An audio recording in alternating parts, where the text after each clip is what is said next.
Good afternoon and welcome to this new webinar from ERA, the European Union Agency for Railways. I'm Cyril Martin, Communication Officer, and I will be your moderator today. First and foremost, it's my pleasure to welcome one of our sister European agencies based in Athens, ENISA, the European Union Agency for Cybersecurity.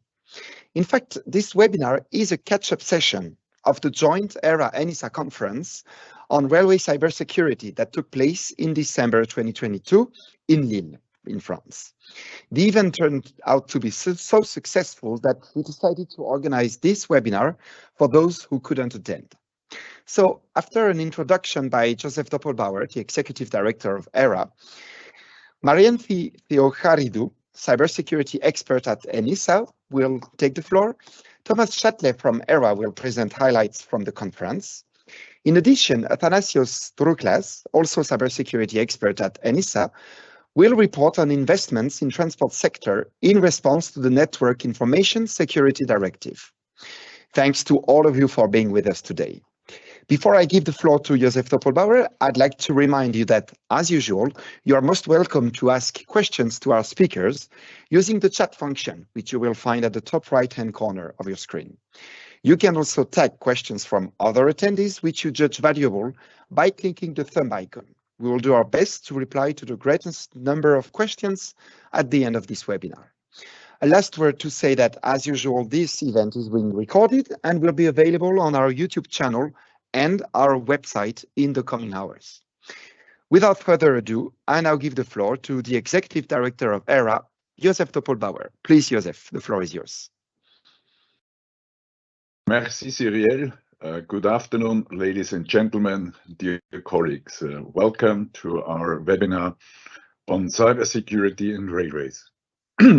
As already mentioned by Cyril, together with our partner agency ENISA, in early December last year, we have held a conference on this important subject in Lille.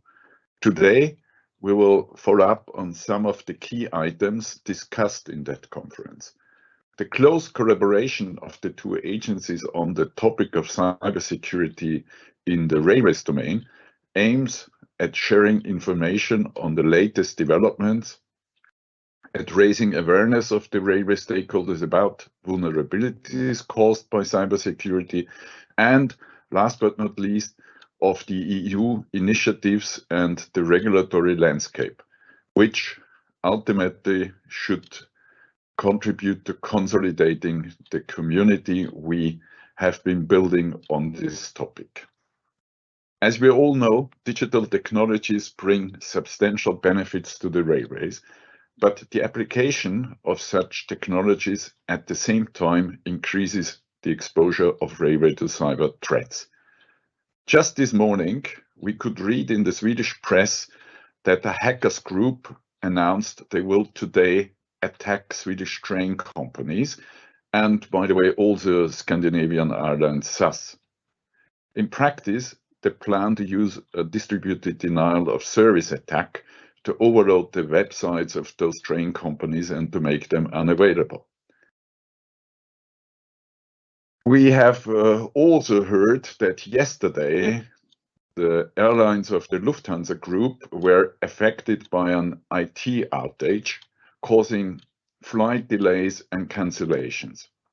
This time, the IT issues were triggered not by a cyber attack, but by construction works being done on Germany's railroad lines, as several fiber optics cables from Deutsche Telekom were damaged by an excavator near the headquarters of the carrier and its largest hub in Frankfurt. In turn, Frankfurt Airport was closed for departure for several hours yesterday.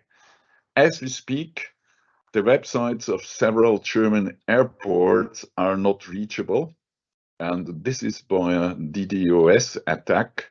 And all these examples, which are just from the last couple of days, tell us that cyber threats are not abstract, these are real.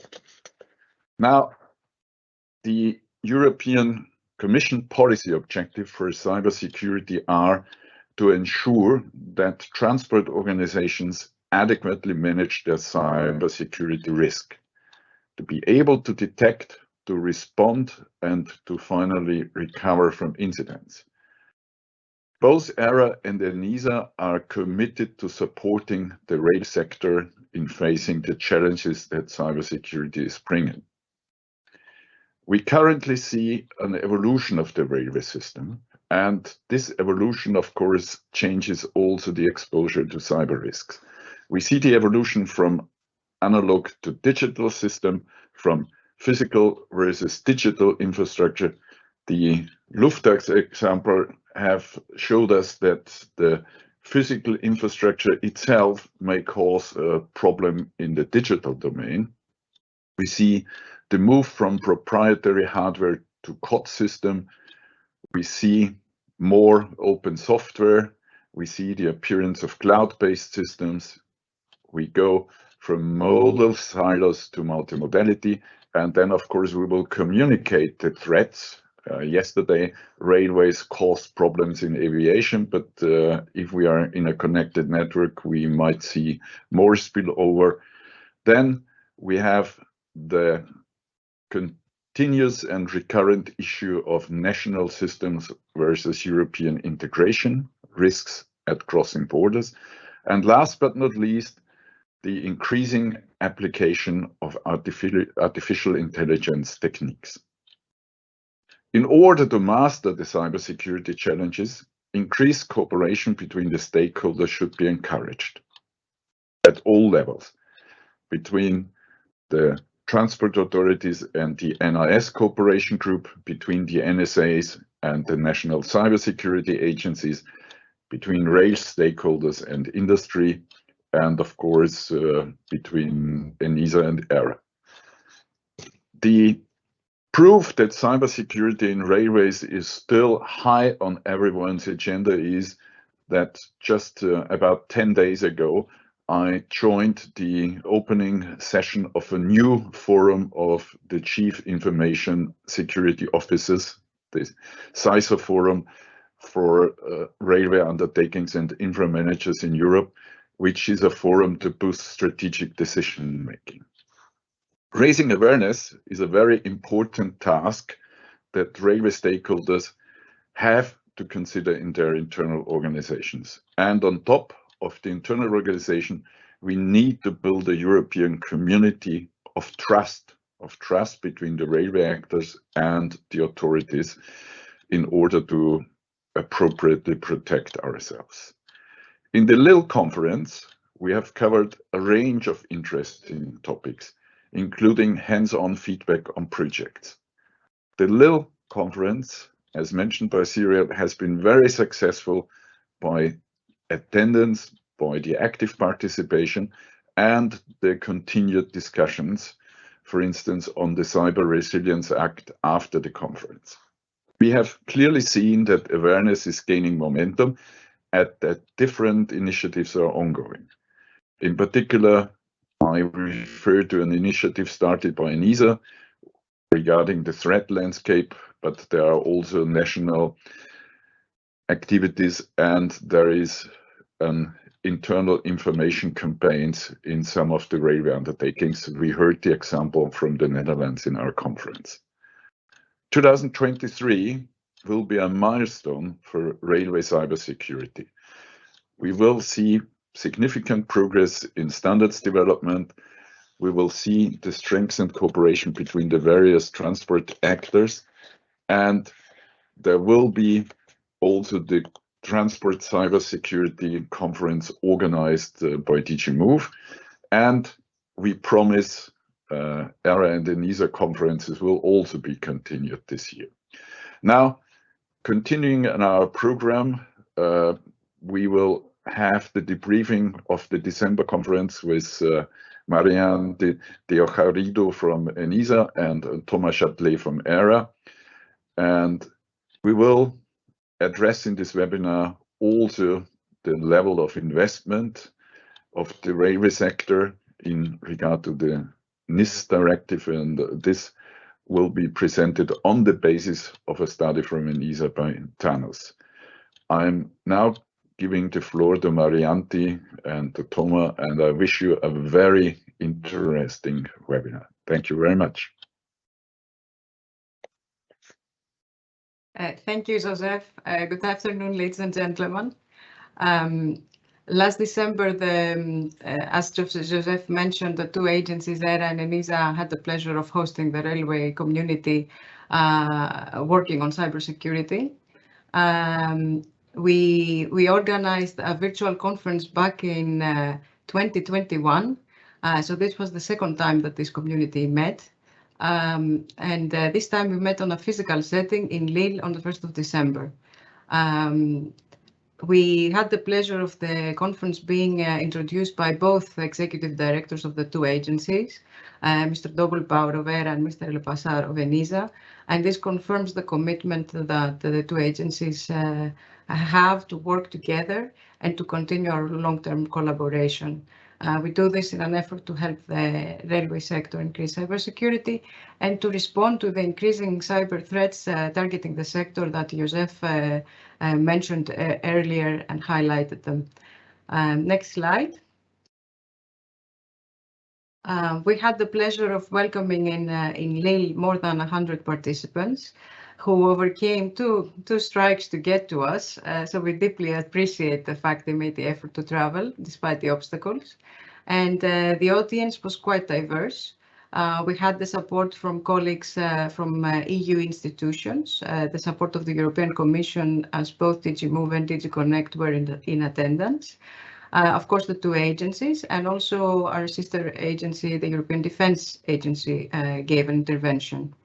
National safety authorities showed interest for the conference, and we had representatives from 6 countries joining us, and a lot of railway stakeholders from various member states and have joined us. This includes infrastructure managers, railway undertakings, the railway supply industry and their associations being present. Also notified assessment bodies and research institutions. We were glad to see that the participants remained for the whole duration of the event and remained active and had lively discussions, both during our sessions, but also on the during the breaks. And we had, unfortunately, many requests for attendance that could not be accommodated due to the capacity limitation of the venue. However, we took note of the increasing interest for the community to meet, and we take this into account when planning future events that the two agencies are considering for the future in order to accommodate as many participants as possible. Next slide. The program of the conference started with a presentation by the European Commission. Mrs. Boriana Christova of DG Connect gave an overview of the latest cybersecurity policy developments that affect the railway sector. She gave an overview, a detailed overview of the Cyber Resilience Act, which is a proposal by the Commission, which was proposed on September 2022.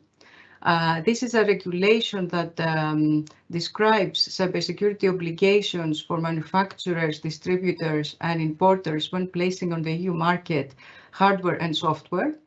It includes cybersecurity essential requirements across the life cycle of products, and it is based on existing EU product-related legislations.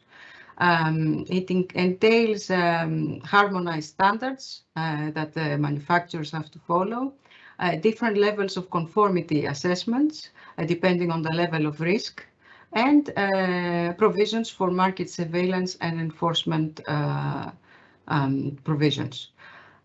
Also, Mrs. Christova gave an update on the NIS directive, the Network Information Security Directive, which has recently been placed into force, and it includes 3 pillars. It includes measures to improve the capabilities of member states when it comes to cybersecurity, and also risk management and incident reporting obligations for entities that are under the scope of the directive. This includes the railway sector, namely railway undertakings and infrastructure managers. But as the new directive has expanded its scope, it actually includes more stakeholders of the railway supply chain. And such harmonized security requirements and instant reporting obligations are foreseen for more stakeholders of the railway sector. So she clarified what these changes were. The directive also has a third pillar, which focuses on cooperation. This entails cooperation both at the strategic level between the member states, but also cooperation at the operational level, especially when we face major cyber crisis in the EU. Another big change of the directive is the inclusion of cybersecurity supply chain security provisions, which are very relevant for the railway sector as well. This includes additional security requirements from the entities which are that have to be applied by the entities which are in scope, but also measures at between the member states with the example of coordinated risk assessments of particular parts of the supply chain. With this, I will pass the floor to Thomas to explain what happened during the rest of this session.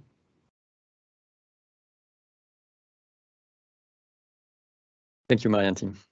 And from my side as well, good morning to everyone, and thanks for joining this webinar, this catch-up session on the conference. For those who unfortunately could not make it during the conference, as explained by Marianthi, we were a bit constrained by the capacity venue. And so this session is really about giving you a glimpse on what has been discussed and what were the key points from this conference. So to complement this session number 1 on policy, we also have had the pleasure and the opportunity to meet with 3 member states to see actually what are the implications of cybersecurity coverage for the railway sector from a national safety authority standpoint. And there we were very lucky to have for the French sector, the team up from EPSF, so the French Cybersecurity Agency, the National Safety Authority, and ANSSI, the French National Cybersecurity Agency. And that was very interesting from this perspective to know for EPSF, for the French NSA, how they are going to handle cybersecurity topics, because we know that the link from cybersecurity threats to potentially safety issues needs to be considered, and therefore this is a crucial topic as well for the national safety authorities.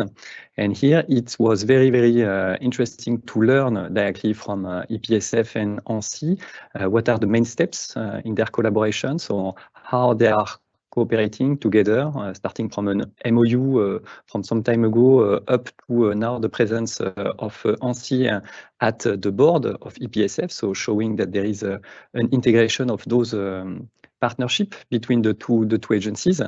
And this is also very interesting to note that EPSF and ANSSI have developed a position paper with the support of SNCF, and ERA was contributing as well to highlight and to provide a kind of a regulatory panorama of where cybersecurity and safety for the railway sector are considered in the French domain.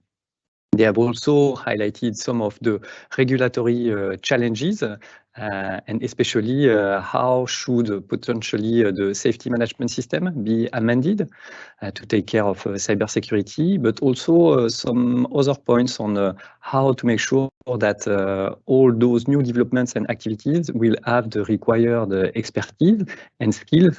Also for the small actors, we always need to consider that there are small railway undertakings for which it might be complicated to get on those topics, meaning being able to cope with new regulatory challenges and so on and so forth.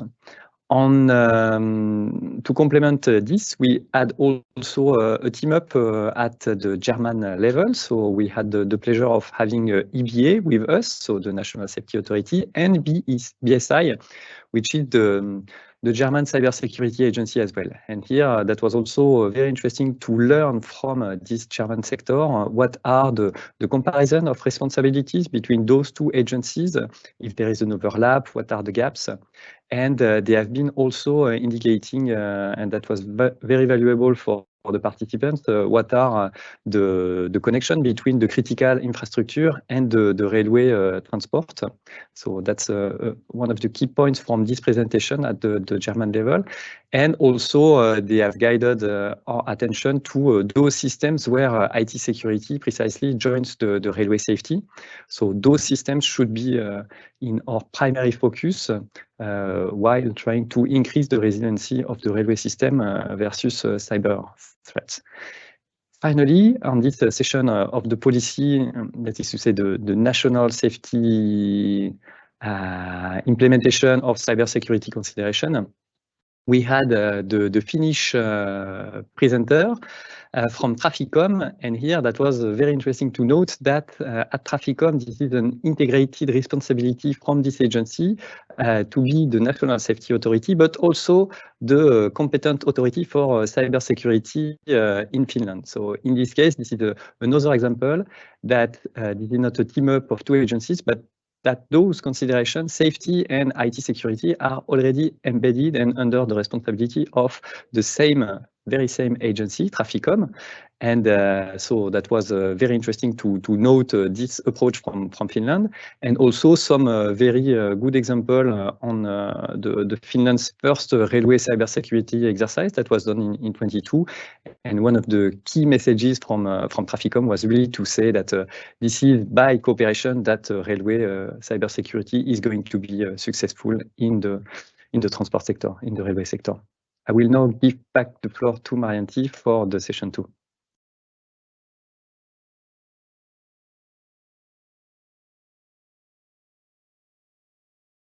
In the second session, we discussed the good practices for railway cybersecurity coming from experience from two railway companies and the European Defence Agency, bringing the expertise of the aviation sector. Our first presenter, Hannes Arpaslan from the European Defence Agency, presented initiatives that take place in the aviation sectors in the areas of policy, describing upcoming sector-specific regulation. And also he presented standardization efforts and also information sharing initiatives that take place in the aviation sector. He used these to maybe present them as inspiration for other initiatives that take place in the railway sector, but also as areas of potential coordination and cooperation between the two sectors. He highlighted challenges in the railway sector when it comes to the different levels of maturity of cybersecurity within the community, but also the different levels of cybersecurity awareness and the challenge to create cybersecurity culture and relate to the existing strong security and safety culture that exists in the sector.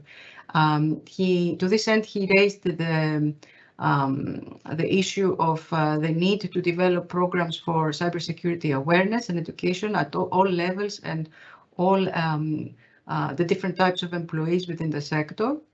And he also made the argument that even though aviation and rail may seem very different sectors, they in fact are quite similar when we consider cybersecurity. So maybe the two sectors could join forces. He viewed cooperation with other transport means as essential, especially in the case of large-scale cyber crisis targeting the transport sector in the EU. The second presentation was from Josef Mayer of ENES. He described the journey of his company to become an operator of essential services under the ENISA directive. This was the case because at the beginning, his company was not designated as an operator of essential services in the Netherlands. And he described this journey, and he showed how this legislative requirements affected the approach of his company to risk management. He described all this process and the various activities they have within the company, and also how they eventually extended their baseline approach for cybersecurity, and how they deal with business impact analysis, with threat analysis, and how they decide on risk treatment options. He described the different types of risk measures that they take, which may be baseline security requirements, may be requirements stemming from compliance reasons, but also security measures which are defined based on the risk assessment, depending on the different systems they use. He also gave us an overview of the complex landscape of regulation they have to navigate through, and also of the various initiatives of cooperation that take place in the EU, that the company actively puts effort to both follow but also contribute to. And this is part of their approach to cybersecurity within the company. Joseph then shared some lessons learned. He urged the audience to use existing or upcoming legislation as a motivation to boost existing initiatives within the company for cybersecurity. He highlighted how important the scoping of which systems are in scope for cybersecurity requirements. He showed how the risk has to be determined at various levels within the organization and to link with the overall risk approach of the company. And he highlighted that sector-wide mechanisms and approaches take time, but they eventually yield results, and they are a means to build trust within the community, which in turn strengthens collaboration within the sector. Then Quentin Rivet from SNCF Voyageur gave their experience on how the company deals daily with cybersecurity when it comes to rolling stock. And he described how his company considers cybersecurity both for existing fleet, so maintaining systems and trains, and then how they actually consider cybersecurity in new fleets that they procure. So they have this challenge of dealing both with existing and with new equipment. He described cybersecurity as very closely linked with security and safety within the organization, and he explained that they cannot be viewed independently, and that's why they ensure that cybersecurity is integrated in all their projects that they manage. And he highlighted challenges that they face. One of them being managing an asset inventory of all their assets and actually maintaining this inventory. It's very difficult to keep track of all the equipment they have and whether this require patching or updates. He also raised the challenge on creating an adequate strategy for cybersecurity, which entails identifying cybercritical assets, setting objectives, setting the priorities and the rhythm with which they will apply cybersecurity measures in the systems that they have selected as critical. He also raised the challenge of doing maintenance in their fleet for cybersecurity, but ensuring at the same time that this is done in secure conditions and that the security and safety is not jeopardized. Another interesting point he raised was that they discovered the need to have internally skills to perform penetration testing in their fleets, which is a challenge because such skills are not found easily within the railway sector, but also within the cybersecurity workforce, because it needs both knowledge of cybersecurity, but also deep knowledge of the railway environment as well. And now we'll pass the floor to Thomas to describe the session 3.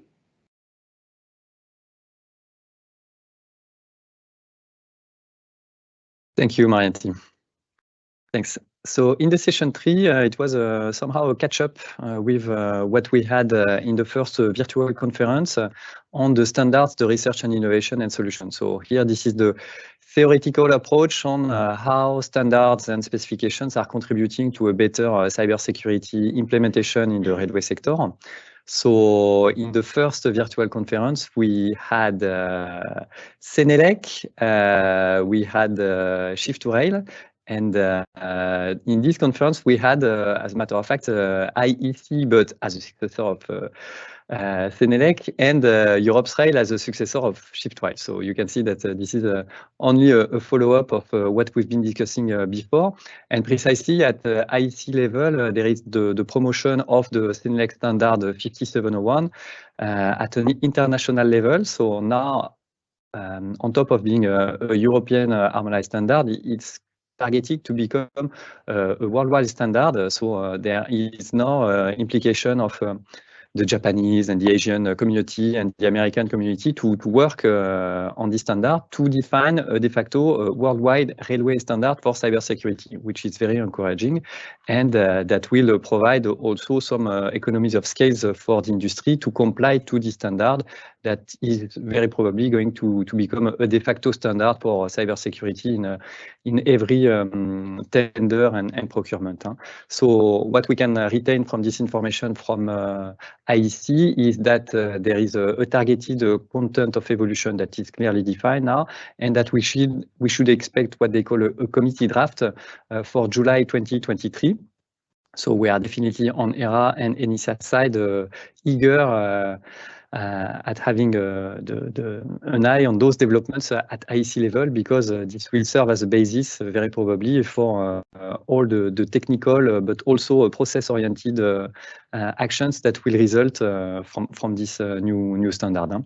On the EUROPE's-Rail joint undertaking side, we had a debriefing on what were the Shift2Rail findings that are going to serve as an input for follow-up of cybersecurity activity in the system pillar.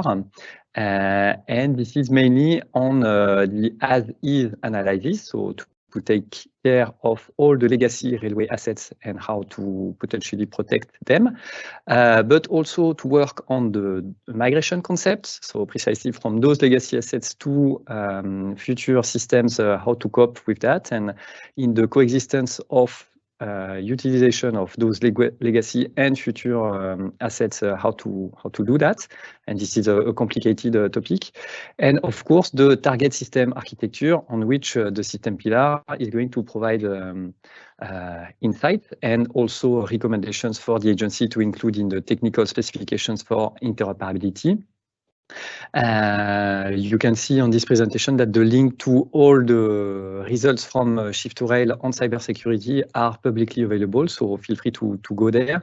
And definitely, we will have an eye here as well, ERA and ENISA, on what the system pillar is going to prepare as a tentative inclusion in the next TSI about cybersecurity provisions. So here I'm very happy that we will have, in addition to ERA, the support of ENISA to make sure that what is going to be proposed for enhancements of the TSI is also validated and reviewed by ENISA. That's very good news. Last but not least, we had the support of UIC as well in this session about the solution and more precisely on the cybersecurity solution platform. So this is a work group at UIC developing a catalog, a very pragmatic catalog of cybersecurity solutions. And here we had an insight on the development for this catalog and the roadmap as well. So what we can remember from this session on the UIC CSSP is that they will now include a best practices chapter, that they are working on the architecture and project assessment, notably on FRMCS, and that in 2024, this is the new target for the next phase of this working group, to have a new version of this CSSP catalog. And here again, this is a very pragmatic catalog of solutions that could be of interest for everybody. You can have access to this catalog in its current version using the URL that is indicated in this presentation. I will now give back the floor to Marianthi for the session 4.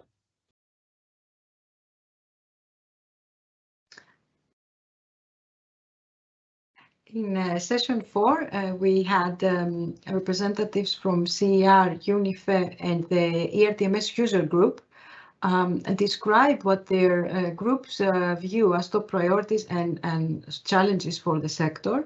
And this served as an input for a lively discussion we had after this session. The CER started their presentation describing the complexity of the railway ecosystem. They highlighted the dependencies that exist within the railway stakeholders, between the railway stakeholders, and also the risk they face currently.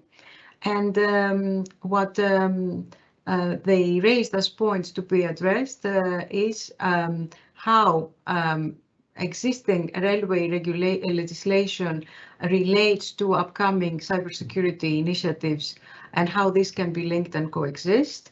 How the efforts that take place for cooperation within the sector relate to the standardization processes that Thomas mentioned earlier, including the work that is being done for the technical specifications of interoperability.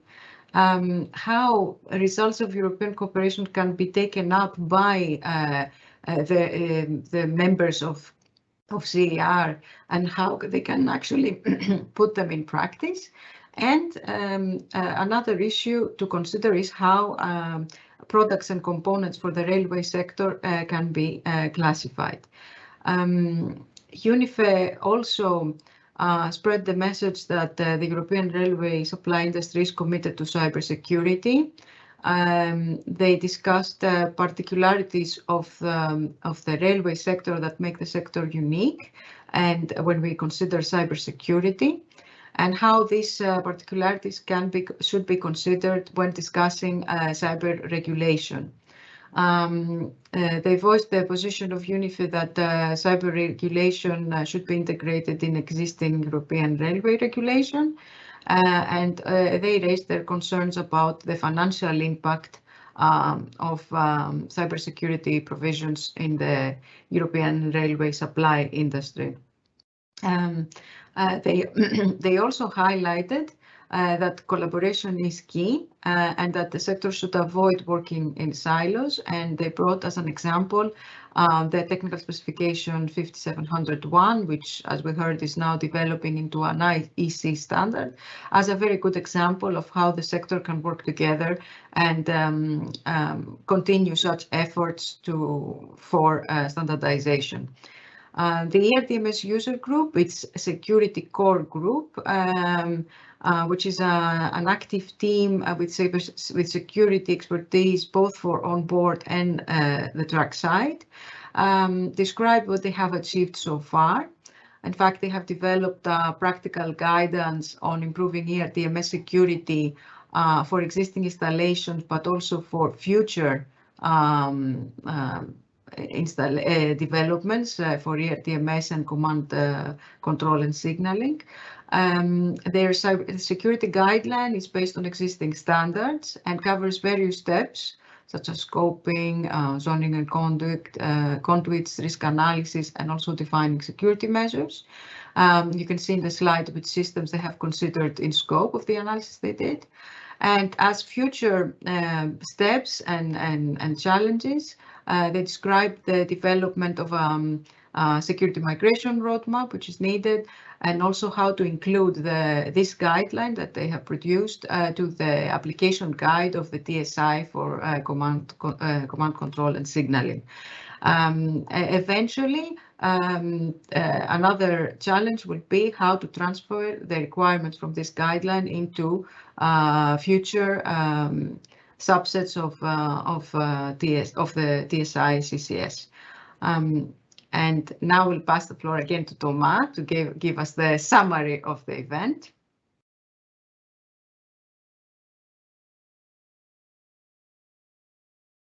So it should be fairly quick. We want to spare some time for Thanos to give us some insight on the ENISA investment or the investment made by the transport sector in reply to the ENISA directive. So in very short, what was useful for this conference was the direct exchange between the policymaker, the safety manager, all the railway stakeholders, so industry, research, consultancy, notified body, assessment body.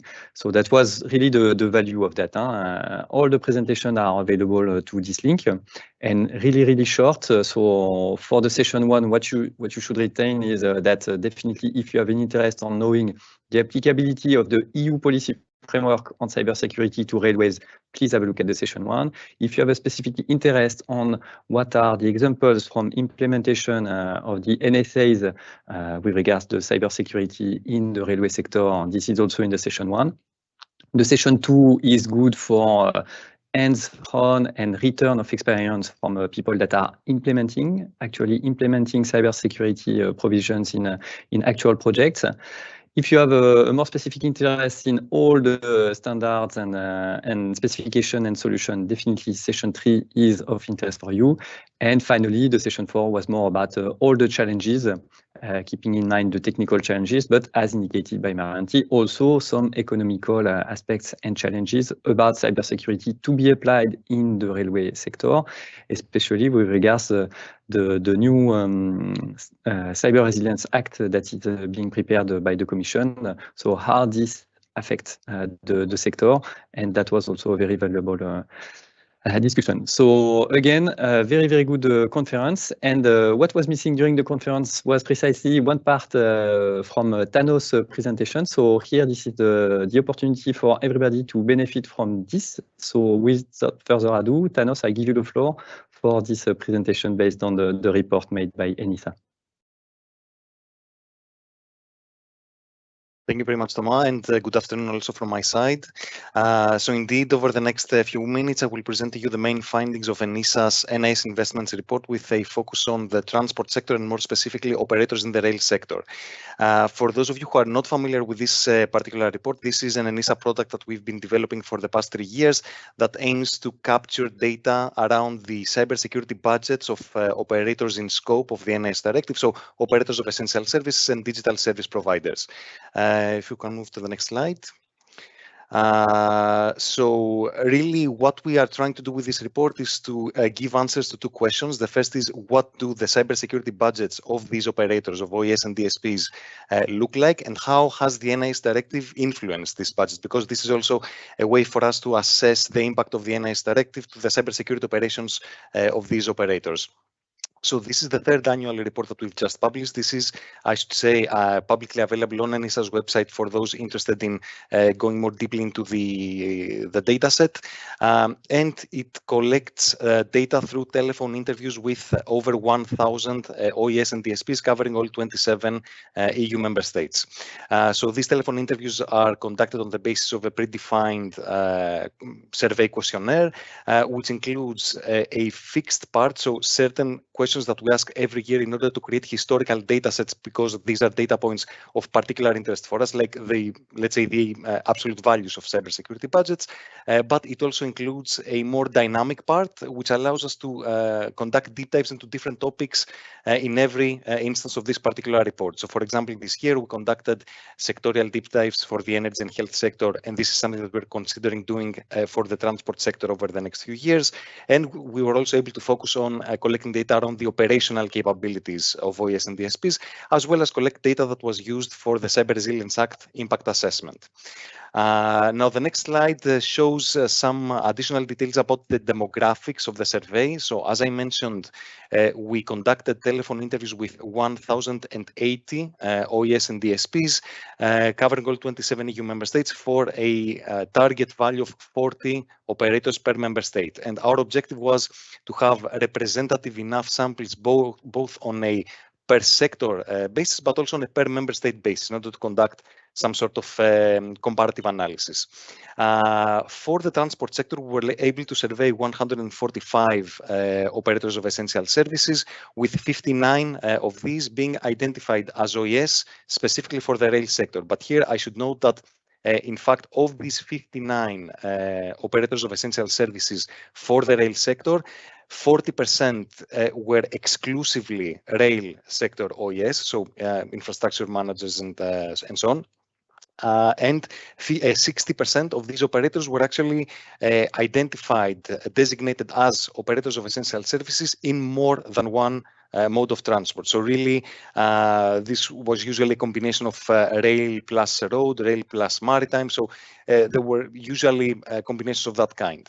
Another important element to highlight here concerning the rail OES specifically, in our sample at least, is that these operators tend to be very, very large compared to the average OES in other modes of transport or when comparing across sectors. And this is actually important when assessing the findings in this report, because what we typically see is that the larger the operator in terms of absolute value, so in terms of revenue, of overall budgets and so on, the more advanced the capabilities and the more advanced and the higher the absolute budgets invested in cybersecurity are that we typically find. Moving on to the next slide.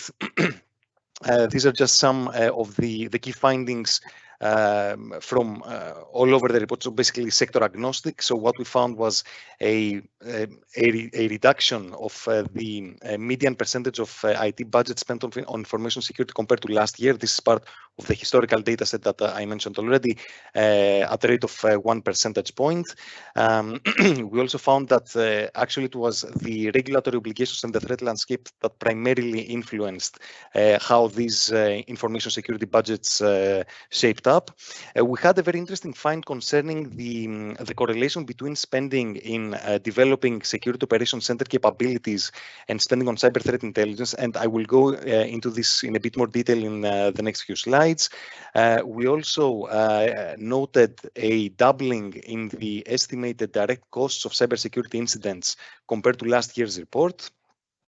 And we also noted a significant decrease in the percentage of operators of essential services and digital service providers investing in some sort of cyber insurance coverage. So moving on to the next slide.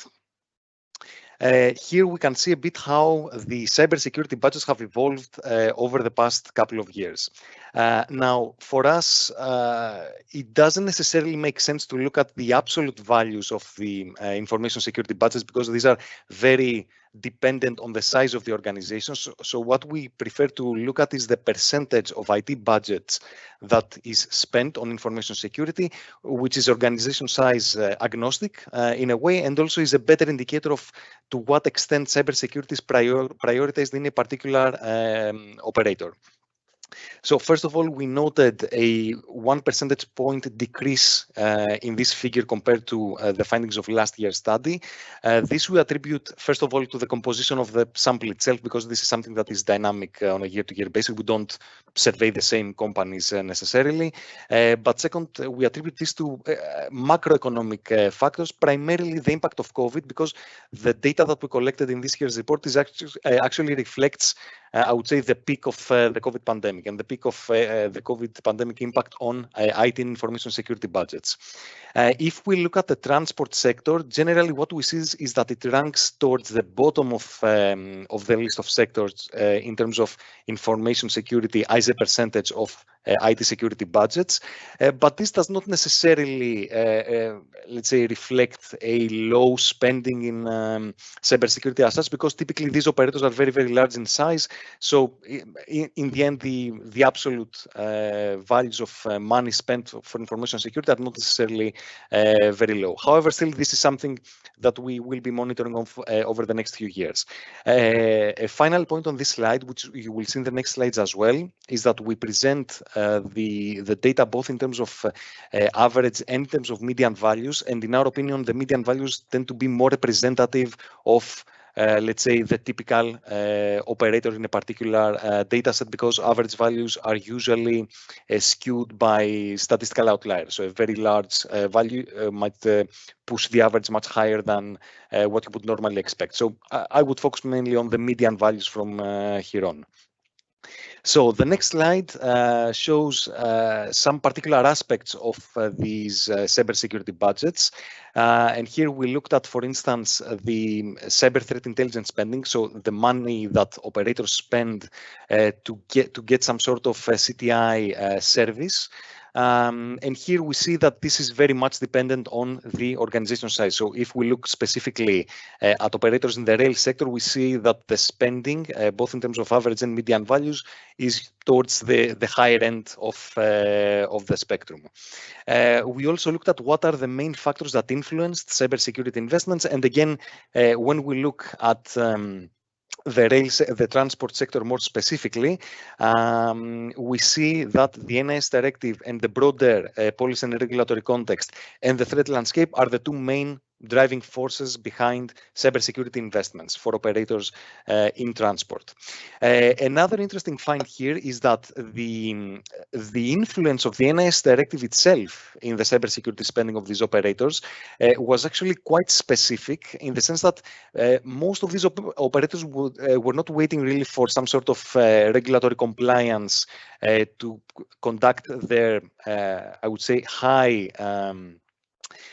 capital expenditure investments in cybersecurity. So in order to buy things like firewalls, endpoint security, and so on, these were typically in place even before the ENISA directive came into force. However, the ENISA directive pushed a bit the operators to invest in things like organizational practices, awareness raising, technologies and processes around instant response and recovery. So the impact of the ENISA directive itself was mainly in this direction of organizational maturity. The next slide goes a bit into a more specific aspect of cybersecurity spending, which is that of cybersecurity resources, so the human part of cybersecurity. Again, we notice here, compared to last year's findings, approximately 1 percentage point decrease in the data point of information security FTEs as a percentage of IT FTEs. Again, we attribute this more or less to the same factors that I already mentioned. So a combination of the sample composition and also macroeconomic factors, namely COVID.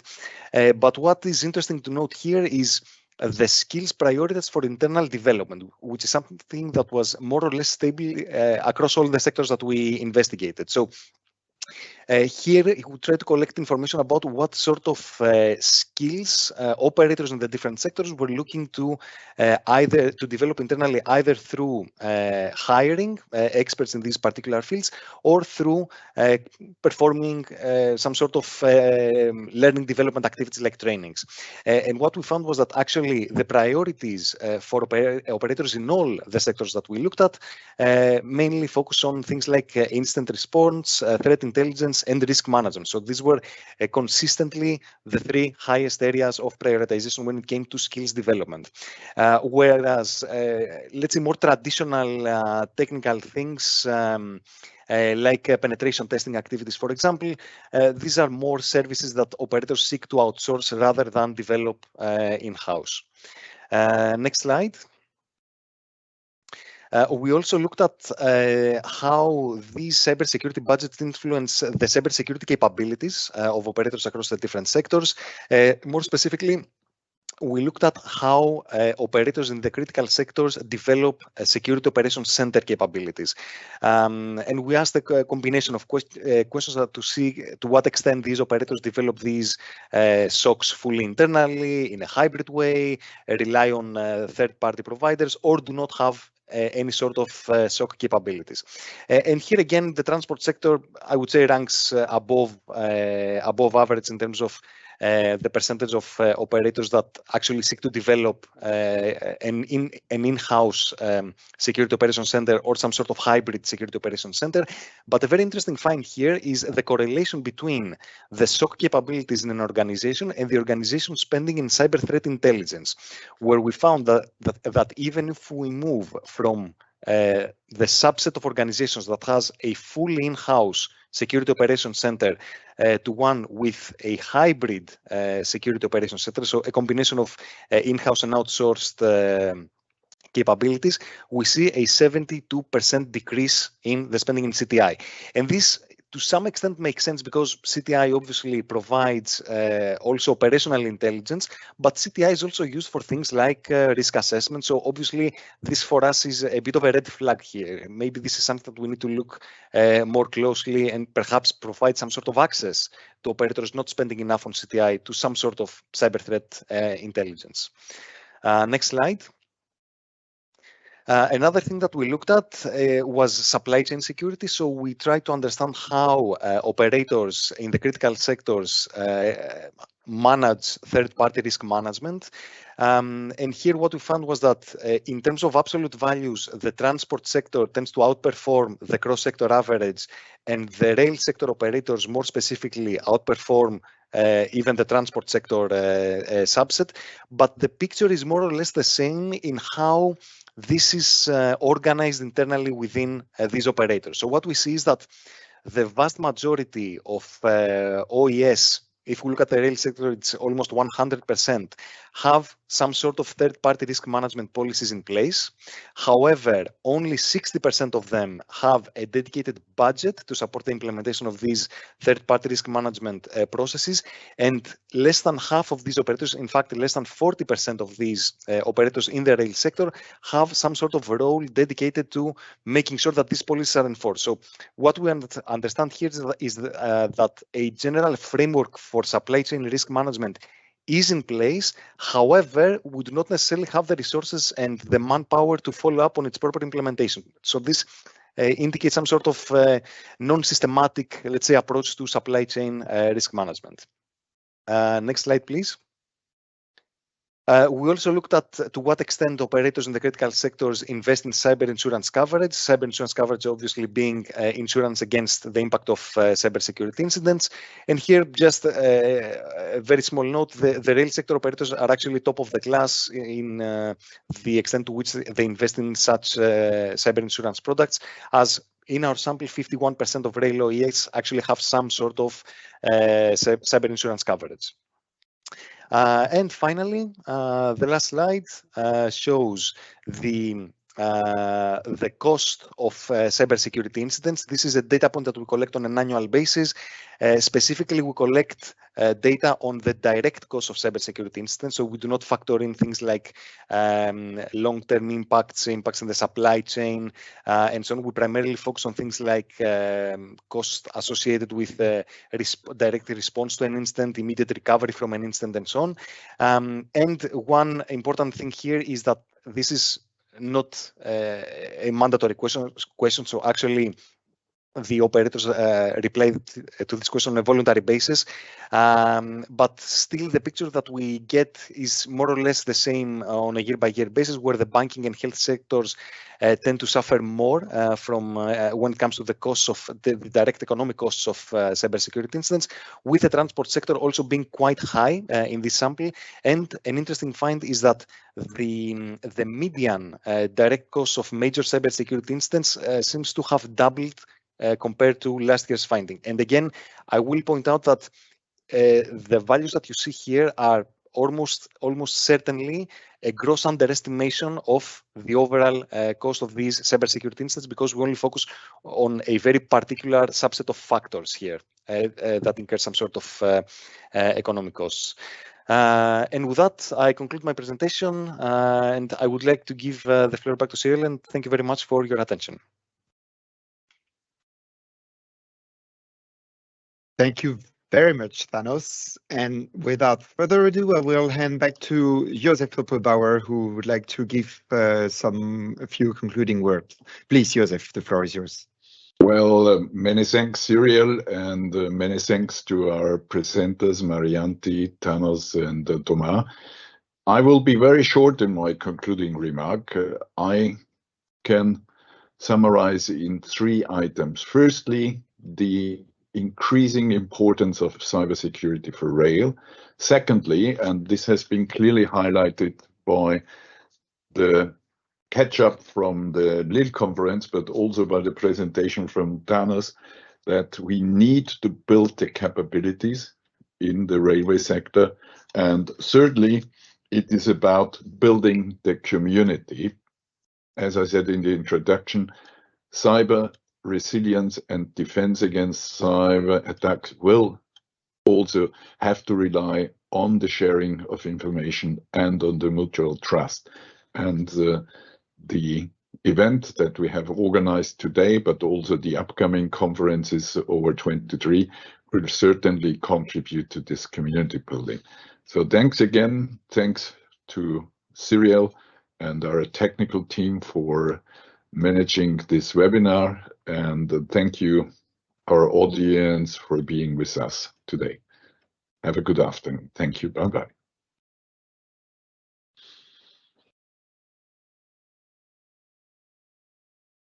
Thank you very much, Joseph. And on my side as well, a warm thank to all of our speakers and all the colleagues involved in the preparation of this event. Thank you for your attendance and participation, dear attendees.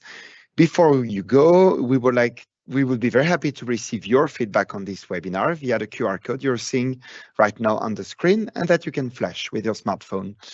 We look forward to meeting you again at one of our upcoming webinars. On the 8th of March, we will have a webinar organized on the International Women's Rights Day about ERA being on track towards more diversity. And on the 16th of March, we'll have another webinar about railway maintenance. In the meantime, and in any case, if you would like to stay updated on our activities, you can sign into our database by selecting the button Login on our website page. And you can at any time follow us on our very active social media accounts, Twitter and LinkedIn. Thank you very much for participating. I now wish you a very pleasant lunch and afternoon. Take care. Thank you.